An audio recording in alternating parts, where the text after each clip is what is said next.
वहीं यूक्रेन के सदर ज़ेलेंस्की ने रूस पर मजीद दबाव डालने का मुतालबा किया और खबरदार किया कि रूस यूरोप के लिए एक और बहरान पैदा कर सकता है।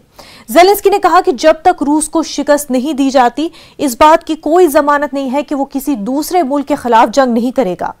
ज़ेलेंस्की ने कहा कि क्या इम्कान है कि रूस की क़यादत किसी दूसरे पड़ोसी की सरजमीन पर हमले की मंसूबाबंदी न कर रही हो।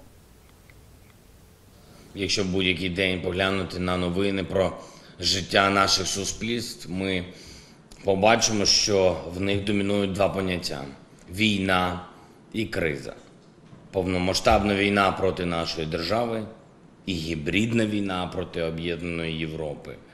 А якщо говорити про кризу, то це передусім криза вартості життя, яка відображається надзвичайним зростанням цін. Енергетична криза, продовольча криза, міграційна.